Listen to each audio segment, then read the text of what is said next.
The world is littered with the decaying bodies of forgotten muscle cars.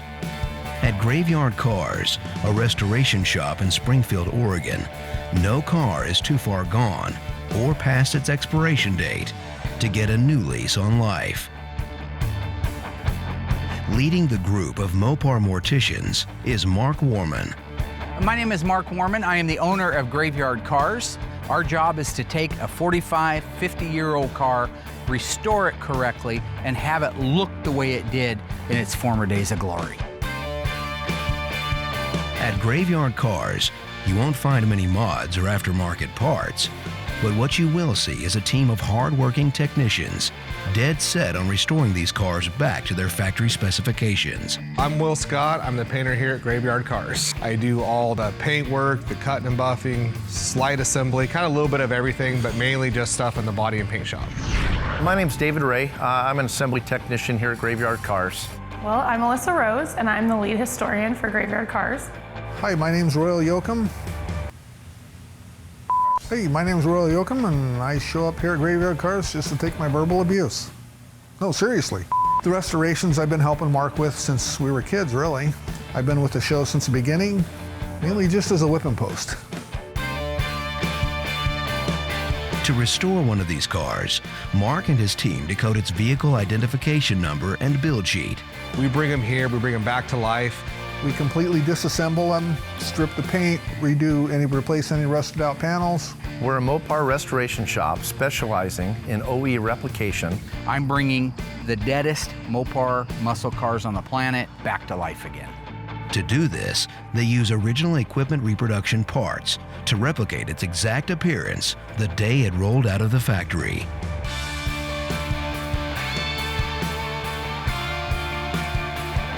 The most powerful cars can't live forever, but a limited number of Mopar muscle cars will get a second chance at life.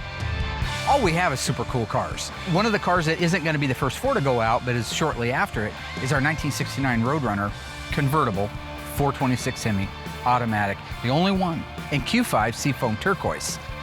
On this episode, the Graveyard Ghouls can install the dash to our 1967 Hemi GTX convertible, the interior to Bill Goldberg's 1968 GTX convertible, complete and install the drivetrain to our 1969 Hemi Roadrunner convertible, and paint the car that started the show, one of 108 ever made, our 1971 Phantom Cuda.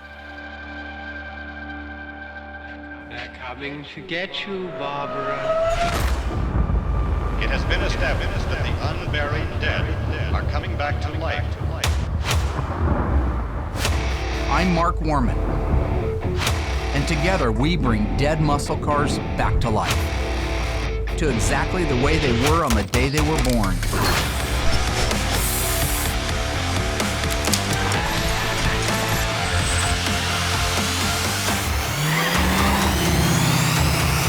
This station will remain on the air day and night. With deadlines already pushed back 6 months, the pressure is on from the team to make sure customers' cars get finished without compromise. Sneaking ahead of the line, a 1969 Hemi Roadrunner convertible is ready for assembly. With parts awaiting to be installed, Dave Ray preps to install its air grabber. The 69 Roadrunner convertible, I believe it's one of one, Q5 Seafoam Turquoise, beautiful car, 426 Hemi automatic. That one there's going really well. I'm just waiting for suspension and drivetrain. I got all my firewall built out, so I'm basically waiting on Mark at this point, but it's moving along nicely. All the parts are detailed and ready to go together. Recently, painter Will Scott applied the final paint to our 1969 Roadrunner convertible. Q5 Seafoam Turquoise is very similar to teal, and it's one of the rarest and arguably the most beautiful color to come from Chrysler. As much as this color is beautiful, it's equally difficult to spray. Reducer, air pressure, airflow, and pattern angle must be precise.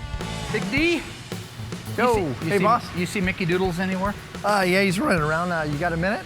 I can kind of go over Not if this. it's anything to do with an air grabber, I don't. Yeah, this air grabber setup for you. Oh, God. This is the one, that 69 Roadrunner. And run into some issues. Okay. But I can see there's some spots where it was repaired. So that's going to show. Yeah, that's gonna be right in your face, right in the front, and so is this little area here. You can see where it's been replaced. Working with Dave has been great ever since he started. He's a very responsible person. Every minute I've worked with Dave has been a blessing. If he has any questions, he comes to me. But together, collectively, we're able to put these cars together and make them perfect. Okay. I mean, that's the one it started life with, and Yep, and I believe it should go back on the car even if we have to make some compromises. So we have this breakout here that's gonna need color on it. Mark's cool. You know, he's a crack up. I mean, he's fun to be around. He's always, you know, joking around and always playing around and doing the shadow boxing and dancing. The guy is genuinely a great guy. He's got a great heart. I mean, unbelievable the amount of knowledge that Mark Warman knows. I really enjoy working there. Yeah, and These were all rusted really bad, and I went through and kind of scuffed them, getting them back, but some of them were painted black, so. I'm gonna grab Will and just show him while you're still there. Okay. William Santiago. Oh, hey, real quick, I want to go over and show you this air box. Okay. Hey, isn't lead cancer causing when you sand it? Yeah, I wouldn't even waste any time scuffing until I tell you exactly what it is. You told me to sand the lead though. Yeah, you want to sand lead, yeah. But then Ryan told me it causes cancer when you sand it. It can cause cancer. Okay, it's like mesothelioma or something. Working with Mark's, it hasn't been hard. Some people it's harder than others, but I personally don't have a problem working side by side with them. Oh yeah, I tell you should wear a respirator. Well, I've already sanded it. Will's a crack up to work with. I do like to flick him crap, and he does like to flick it back to me. He's just not as quick as I am. Well, that's a little scuff. That's not really. No, I mean. Okay, Mr. Dave pulled me over here. Now, I don't want to paint everything because we're going to lose some of its its authenticity. If you look really careful, you'll see there's white little strands. Fiberglass? It's the fiberglass strands, right? So if we just blast the whole thing to color, I have no doubt you can get the right color with my help. I don't know, I can get the right color, but yeah. So I'm basically just going to go from here over, spot in the color. Where are you wanting to shoot the whole because shot? I'm going to do this whole thing. No. Yes, with clear. Yes. With clear, yes. Yeah. Yeah, but you're not saying clear. Yes. Yes, as I just said, I'm going to spot in my color here, and then I'm going to clear the whole thing. Spot color here. Yeah, I'm going to spot color here. You just get here, that thing going. There's clear, color has to go through here. Remember how you hated the ridge in the middle of the Challenger hood? Here's what Mark's going to do. I'm going to go in there, I'm going to make the color up. It's going to be almost 100% perfect. Because he did his little thing, he's going to come out there and say, well, hey, it's not quite perfect. He'll put like a couple drops of something in it and say, now it's perfect.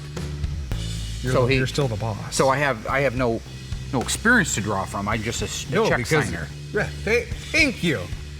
I think it's kind of cute that Will calling me out like that. Like I'm just a check signer. You know, I was doing this when he was still crapping his pants. I was doing this before he was crapping it. Well, actually, I walked by him the other day and I swear he did crap his pants anyway. So I'm not sure that's it. Let's just say before he was born, I was doing this stuff. Nice earrings. Thank you. You ever thought about wearing earrings, Dave? No. Never thought about it myself. No. I'll be dipped in excrement. That's weird. I never thought about it either. With the air grabber handed off to Will, he can now begin scratch building the color to match the original fiberglass finish. Mark wants to keep as much of the originality as possible, so Will is going to have to put his color tinting skills to the test. All right, so here's what I have. This is a 1683 is our black. We got our 1684, which is our white. We got a 1609, which is a violet, and then the 1634, which is a brown. We've been using PPG for years, so you kind of know ahead of time what it takes to get the color exact. So I'll kind of put these in there, I'll stir it up, check it out, compare it, and then just kind of keep tinting it as I go. And then once the color's ready to go, I can just head in there and start spraying. Mixing the paint from scratch, it's a little more difficult because you can't just type it in your computer and come up with the color that you're looking for. You actually just kind of wing it a little bit, add colors in, so it's a little harder to do. It's a solid color, it's a very common color, so with this particular mix that we're doing, it's not going to be as difficult. Tinted to what he feels is right, it's time to compare it with the original. Meanwhile, Dave found out whether the rivets were a natural steel or black finish. I got with Dave, all these bolts actually stay a natural finish. Dave went out in the graveyard there. I guess we have 2 cars out there that had these on there, so he was able to look at them, and then they have bolts out that were rusted. So that tells you that they weren't painted at all. So what I'll do is I'll end up spraying my color on, and I'll get overspray on them, but I'll come back with lacquer thinner on a rag, kind of wipe them clean, and then end up clearing the whole thing, which will also prevent these from rusting in the future. So we're basically doing exactly what factory did, only it's a little bit better because I'm going to clear coat this whole thing, which will preserve it forever. So if you can get your color, you know, pretty close, you know, which I did there. So that's a pretty good match. That's actually really good. That's 30 times better than Mark could have ever dreamed of doing.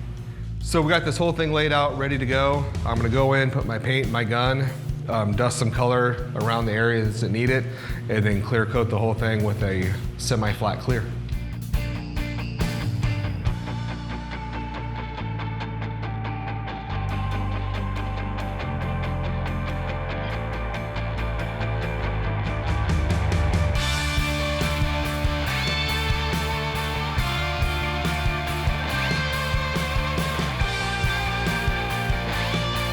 All right, so my color's all done, spotted in where I was supposed to. I did a little bit extra just to clean it up just a little bit. This looks great. I am gonna go in there right now, get some clear coat, which is gonna dye back. It's a flex and flat clear, so it's for purposes like this. I'll clear coat the whole entire thing and give it back to Dave. It's gonna look brand new.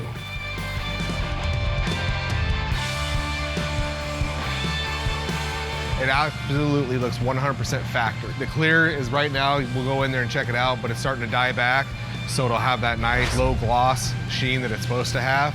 So as soon as this is actually all dried up, I'm gonna get it over there to Dave, and Mark is gonna love it. He'll tell you he won't like it, but he's gonna be pretty happy with it.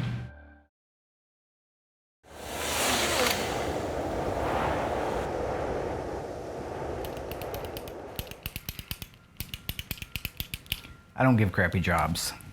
Yeah?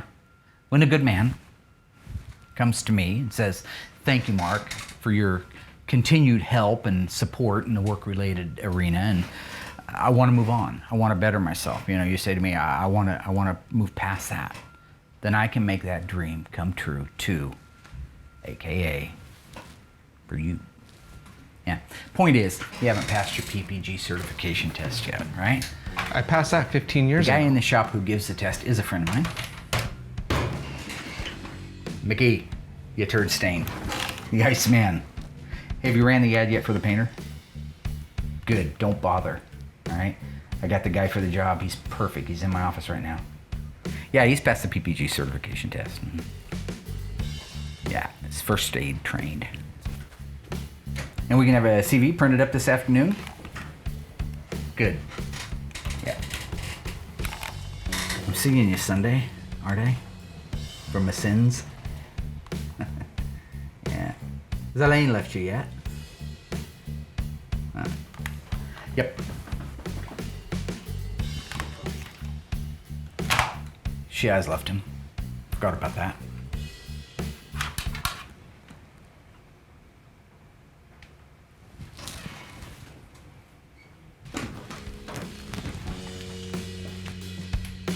So Mark's here 7 days a week from 8 a.m. to 7 p.m. When he's not here, he's at home watching his new movies or watching new box sets. So right now, he's acting like Michael Scott from The Office. David Brent, Sir David Brent from The Office. BBC, the funny version. And they got all the laughs that started it all, so. What? Nothing.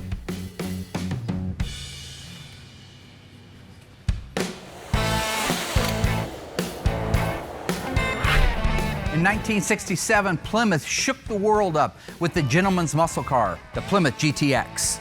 They built 733 of them with the optional 426 Hemi.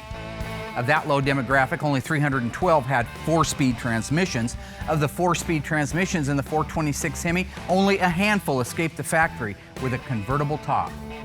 With the installation of the freshly restored dash from Instrument Specialties, we are one step closer to putting this car back on the road.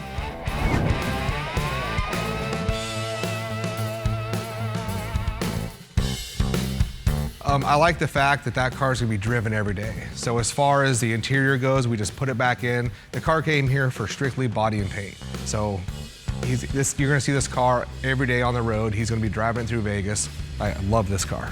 All right, got our dashboard back from our buddies. Let's set this back here. Get that. Do that. They do a good job. Underneath it. They do a beautiful job. You got Let's do it. Oh, they do beautiful work. Look at that.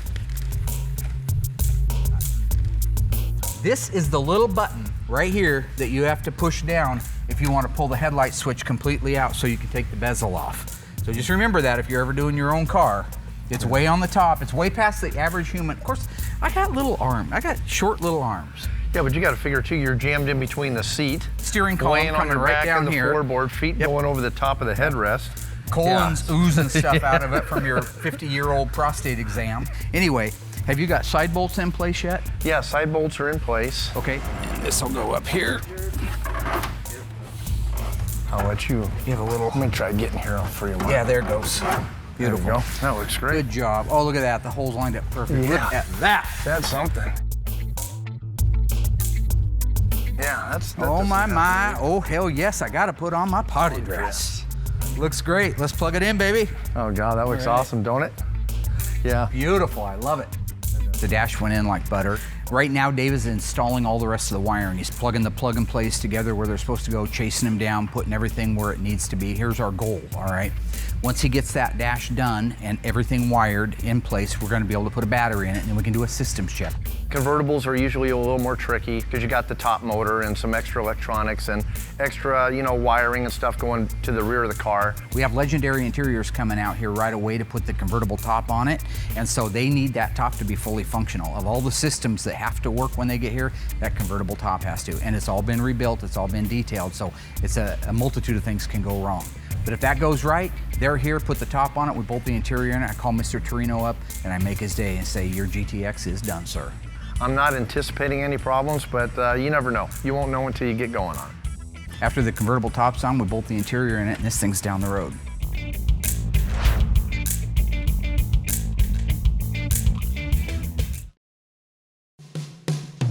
Hey, What do you got? I got the parts marked out for you. Good. 71 CUDA stuff, that's what I'm working on. My dad is great as a dad. He is driven, motivated. Yeah. What do you want me to do for the rest of the day? I don't have much going on. Good news for you. Got a guy bringing over a car, wants to sell it to me. Borrow my tow truck. We'll be here in about 10 minutes. Okay. As a boss, my dad is a little crazy. Stanley Delwyn Lynch.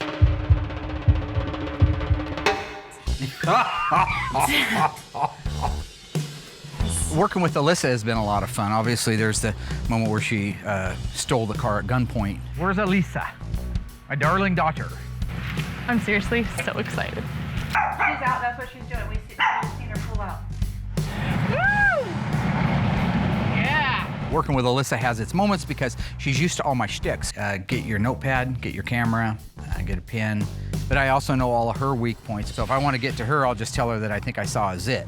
And that's it for her. She's in the bathroom working on a zit for the next hour and a half. You're not gonna leave me alone. I'm not with gonna Stan, leave you though, right? alone with Like we're doing Stanley this Delwyn together, Lynch. all three of us. Yeah. Yeah? Huh? I don't like the way you said that, Dad. Seriously, No, I'm don't not do gonna that leave you. I to won't. me. I won't. God, this is I'm here to help I you don't in even any wanna way do I this. can.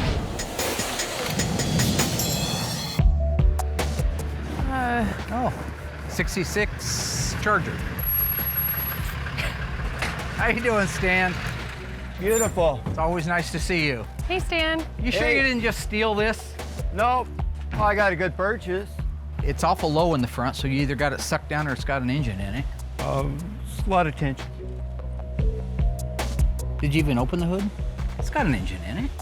I didn't say it didn't have an engine. Well, I just asked you if it had an I engine. said it's got a lot of tension. So actually, you brought in a pretty decent car, which is surprising for Stan. I figured it'd be some rolled over, kicked in, burned out 61 Impala or something. You've seen my private investigation license? I haven't. Oh yeah, we go out and stake out, hang out in the car. Yeah. Take pictures of people. Oh my gosh, when was this picture taken? A while ago. Yeah. Here's PI badge. So you're not a police officer, though? No. You go to school. Oh. Mine's so old though, I didn't have to go to school. It's an automatic transmission car, pretty straight body, so if we do need parts, we've got a 66 Hemi Charger we're working on now that's a 426 Hemi 4-speed car. What are we talking? How much? A couple hundred. But I don't That's understand. a good deal. He $200. inherited- You're out of your mind. He inherited it for free. $200's not a bad deal, but you got it for free. I got my time, I got wear and tear on the equipment, going out and getting it. It's my truck. $50. 50 bucks. 50 bucks. You know what I can get for scrap metal? That's probably worth more than 50 bucks scrap metal. 100 bucks, that's the top offer. If you throw in a haircut. Alyssa? My dad's gonna do your haircut? Done. Wait, what? Done. Yeah. I'm gonna do your haircut? I think paying 100 bucks is a good buy. He would have gave it to me. That's the whole thing. I know he wants some brewski money. 100 bucks and a haircut. Yeah, you like cutting his hair though, right? What is that? My lunch. What? It's lunch. Haven't you ever cooked a potato on the motor? That's gonna probably be the last time I go out and do a walk around with my dad when he buys a car, because I'm not gonna get roped in to free haircuts or awkward encounters anymore. I don't think he's into roping. Oh my god.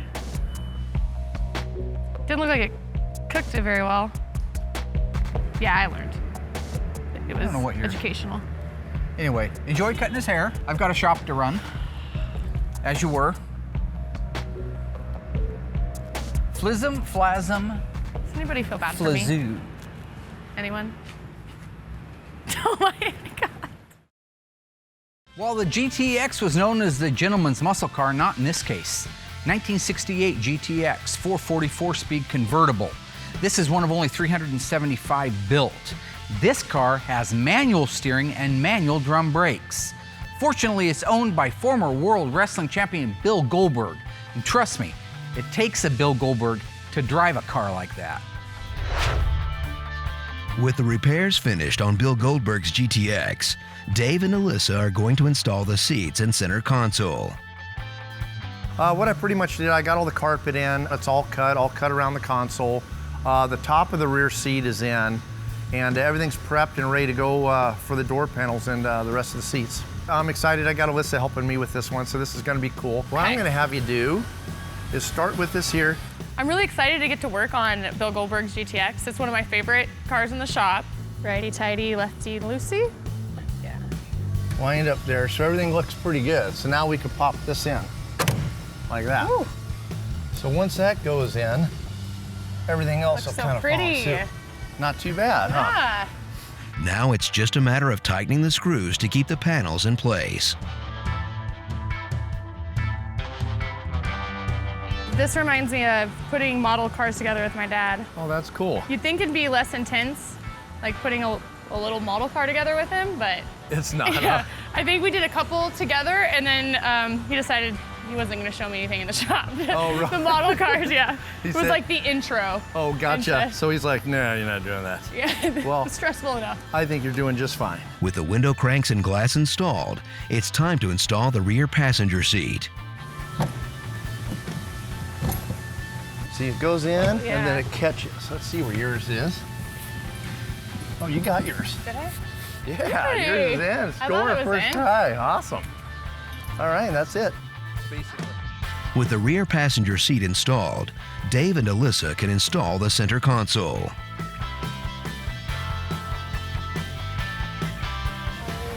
How does it look there? Pretty decent? Yeah, it looks good. Nice.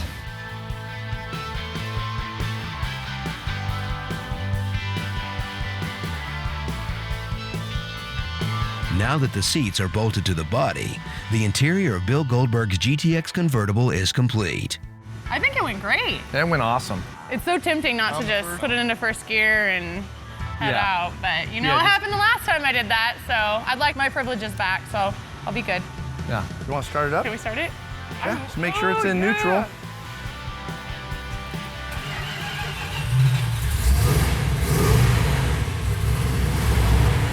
I'm in love. With the interior finished, this GTX is nearly ready to be shipped back to its owner. The 1971 Plymouth Cuda is the most collectible muscle car on the planet today. This is an example of rarity. One of only 108 440 6-barrel 4-speed cars built with additional optional EV2 Tour Red paint and a shaker hood. When this car receives its final paint, it is going to become the most classic and talked about 71 Cuda on the, what are you doing? I was gonna roll this in the booth. This is a power shot. This A is what power I what? do Have you never watched any movie? Have you ever seen Robert De Niro? Are you talking to me? Lieutenant Weinberg, I have a greater responsibility than you can possibly fathom. We did this last season. You weep for Santiago, and you curse the Marines. We need something new. We use words like honor. What's Colonel Jessup going to do if he gets interrupted? Give his final summation. Just saying, if you're giving your final summation, Pacino comes down and says, say goodbye to, oh, excuse me, Mr. Scarface. I was wondering if you could help me out in the kitchen. I got some questions. You don't do that. You let him say it. Say goodnight to a bad guy. We're back to that again. He's going back to just sign his name to checks. I'm going to continue working on That's going to kill somebody. Maybe like a year ago, he was a little more in tune. Now it's just all... Say goodnight to a bad guy. That's how he approves cars now, and I guess that'll have to do, and I'll go ahead and get this thing painted.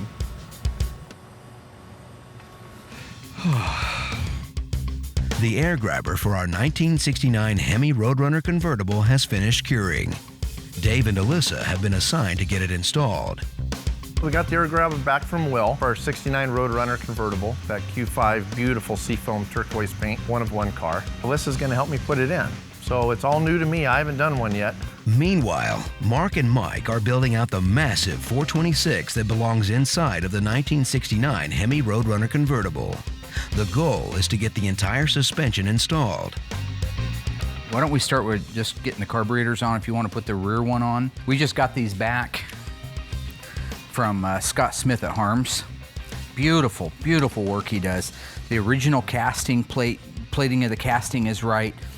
He does a phenomenal job, so we've entrusted him with all of our carburetors. Now we're talking about numbers. This carburetor has an F like Foxtrot, an 8, and then it has 4619S. Those actually mean something. It means that they don't just go on there. Any carburetor would run on there, but the right one. So the F represents the month that this carburetor was cast, starting in January with A. So this is June of 1968. The car was actually built April of 1969. So as long as these carburetors precede the build date of the car, then these would be right for the car. The number itself, the 4619, is the correct AVS 4-barrel carburetor for the front. And so if you look at that one, it's got the same thing except with the 4621 behind it. The 4621 means it's the rear carburetor for an automatic. It would be different if this was a 4-speed car. So that's how detailed some of these casting numbers and part numbers can be with their date codes. We do not have the correct date-coded fuel pump for this engine. The owner knows that. The owner is fine with it. He's got several Hemi cars. This was an extra one he had. This is a 1966. And how I can tell it's a 1966 is if you turn it over, you go to the base. This is the base of it. You'll see A6. That's a date code. The A represents January. A always starts with January and then it goes February, so B, March would be C, April will be D, and on. The 6 is 1966, so this fuel pump, while it's been freshly restored and is beautiful, this started life on a 1966 model 426 Hemi. And have you checked to see if the relay rod's in there yet? The relay rod is not in there yet. Oh. This is what we refer to as the setback.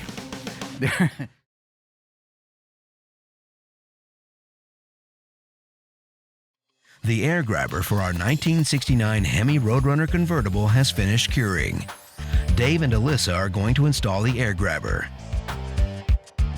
Basically, here's our unit. It's in actually 4 different pieces. You got your gasket here. Okay. That goes on, and then you got one side of the air box, the center section, and the outside of the air box. According to Allysa, she has bedazzler experience. I do. In middle school, I bedazzled. My mom went through like the bedazzling stage, and I did that with all my jeans, and it looks like a similar tool. So, yep. Same idea. Think we'll be okay. So if all else fails, we're gonna bedazzle it. Yeah. Kind of center this. You can kind of see, I wanna make sure all our holes line up. So open your tool up first, and that rivet should go all the way down. There you go. Leave it open. And then once a little bit bigger than the one I used. I know. Here. And then you want to push that all the way flush. Okay. There you go. And then see if you can squeeze that thing together. Is it working at all? There we go. That feels like. Does that feel better? Yep. Yeah, you're doing good. Almost got it. Perfect. Woo! Okay. Nice. Boy, that was a total pain in the ass, wasn't it? Allysa and Dave add the final pieces to the air grabber and rivet them into place. My arms are sore from holding up that riveter. Mine too, yeah. Yeah, the bedazzler was not very bedazzling. Yeah, that riveter was a workout. Yeah, I'm done for. My upper body is just hammered. And Allysa was running the drill and the riveter, so she did a great job. I think it went really well. Yep. Well, I can't wait to see when the car is done, actually see the wire. We got through it, and as you can see, it looks awesome. And so it was new to both of us, and we knocked it out and did a great job. And yeah, we're ready for the next one. With the air grabber installed, it's up to Mark and Mike to finish building the suspension to the 1969 Hemi Roadrunner convertible. Let's rock this thing out. Really didn't hit any roadblocks while we're putting the rest of the pieces on the Hemi. Everything that's crucial to that drivetrain going in the car is ready to go in the car. We're ready to move this around to the other side and marry them together.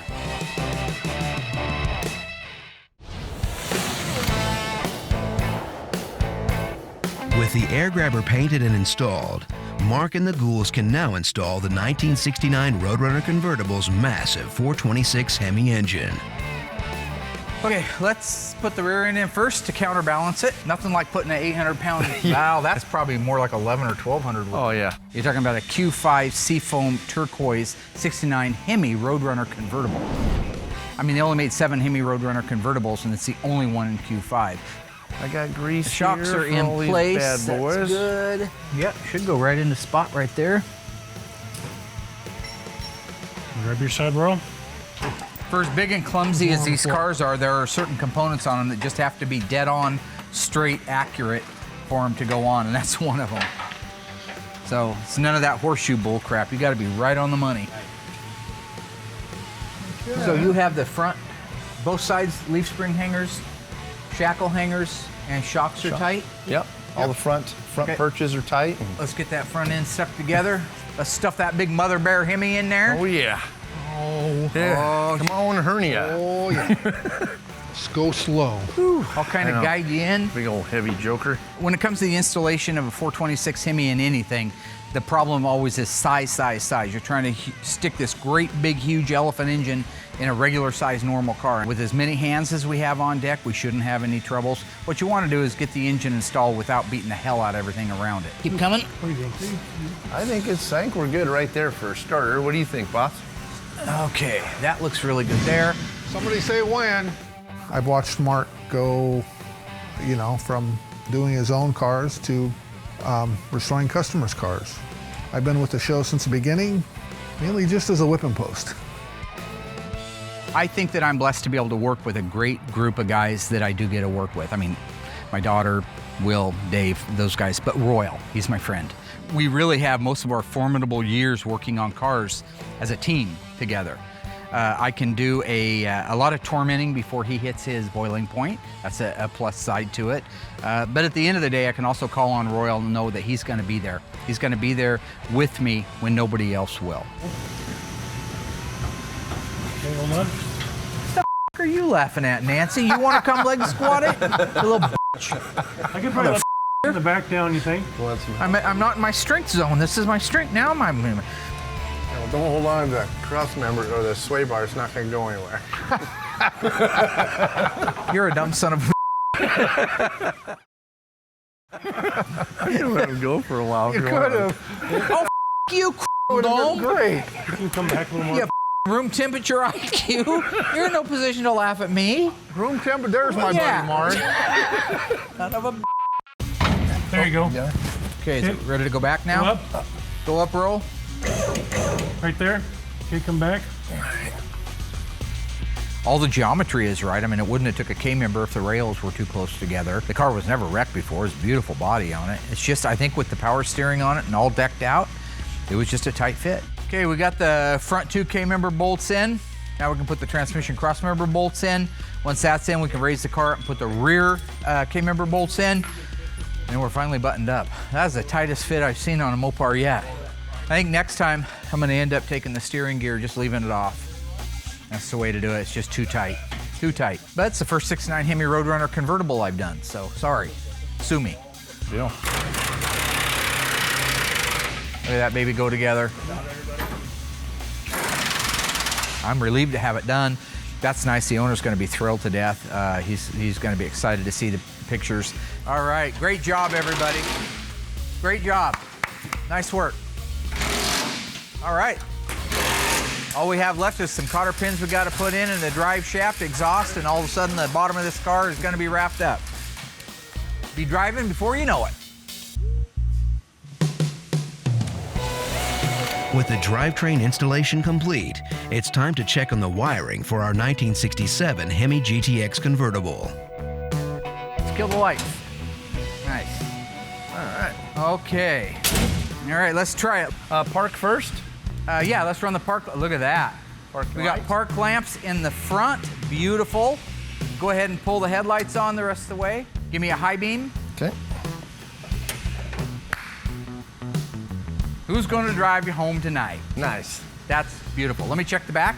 Okay. The worst thing that can happen when you're doing something like this is if somebody's got the wire that goes to like the emergency brake warning light in the actual hole for, let's say, the high beam, then they're going to work opposite. You hit the high beams and your emergency brake light is going to come on. It's nothing. It doesn't cause a fire. It's just kind of cumbersome because you have to reach up inside and switch things around. Okay, pull them on. Nice. They're evenly balanced, by the way, which they're not always. Usually one's brighter than the other. While the taillights are on, let's hit the brakes. Okay, brakes. What more do you want? Who's the man? You the man. Left hand. Look at that. And you can check out our nice fender marker indicator there. Beautiful. Oh, yeah. Great. Yeah. Let's go to the right-hand side. Wow. Works beautiful. Yep. You already know all that, don't you? Yeah. You're confident. You're a confident man. Okay. Turn the lights on. All right. Woo, beautiful. There we go. All right. So it comes down to this moment. How do you feel confidence-wise? Oh, I'm confident. Of course you are. You don't even worry about it, do you? It's going to work. Well, I just get worried because of all the hydraulics and stuff. But yep, hydraulics, the motor.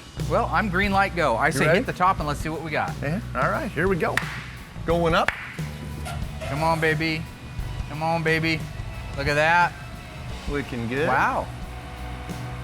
You did like a bench bleed on it, didn't you? Yeah. Look at that.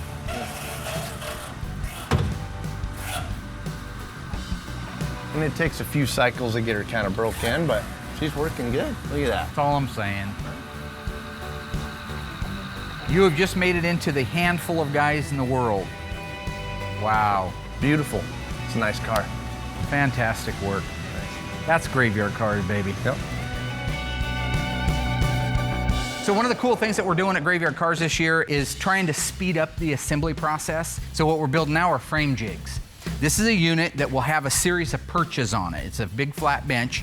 Have a series of perches on it for the, what's he painting?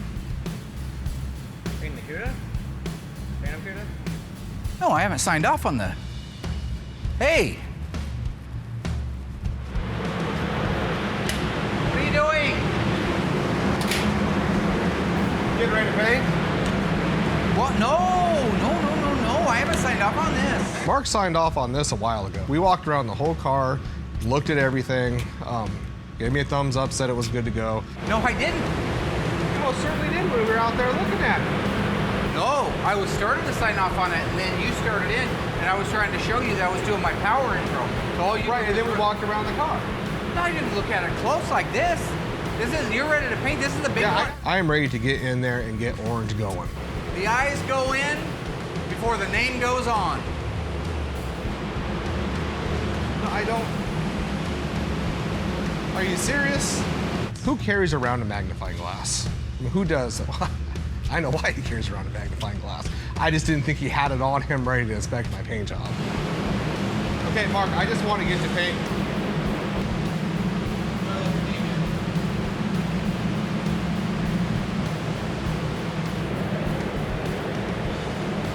Can I get back to painting? Thank you.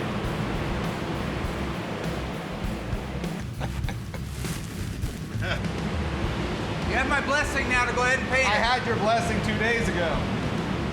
You're welcome.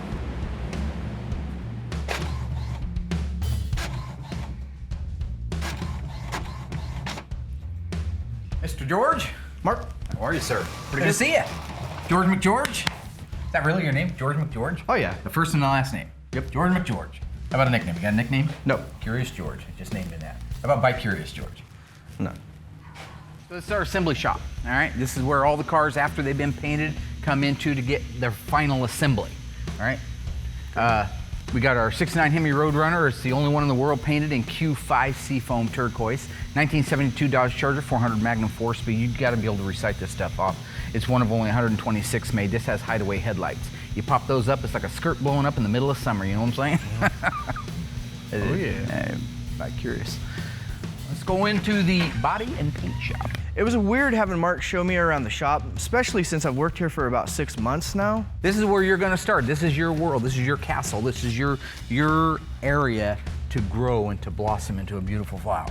Maybe a big flower, but still a beautiful flower. You know what I'm saying? Will!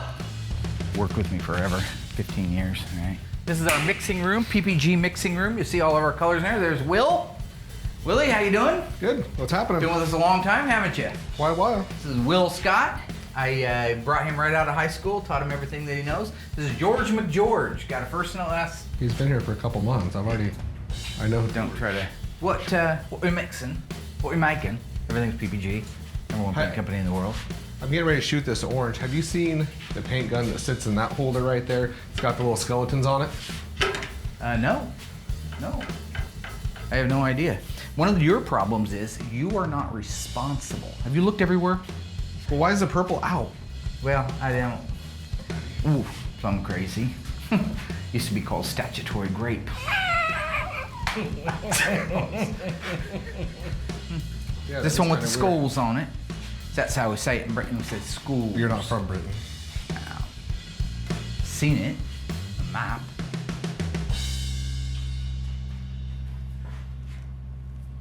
Yeah. What? Oh, that's mental. That's plumb crazy. Why would you do this? Why are you laughing? I guess you might say we painted him in a bit of a corner.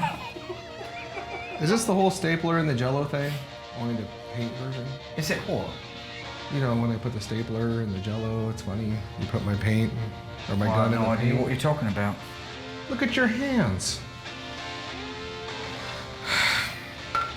Okay. Can we stop with all this? I didn't want to paint you in a corner. This is what we talked about. You need to find a new show. He's gonna get along great around here, isn't he? By Curious George, always looking at the other side. No? What is the most important thing in business? Is it the building? Is it the stocks? Is it the profit? No. It's people. It's investment in people. My proudest moment at Graveyard Carz isn't the fact that we could bring back a 71 CUDA 6-barrel car from the dead and have it painted. It isn't putting a dash in 2 GTXs in the interior in one of the famous World Wrestling Federation champions' cars. It isn't the fact that we installed a Hemi in a car. It's not even the fact that I'm leaving a legacy to my daughter that will carry on for generations to come. To me, my proudest moment, it was a young guy, fresh out of tech school, had all his new tools, first time ever in a shop, came up to me and said, "Mr. Warman, would you mentor me?"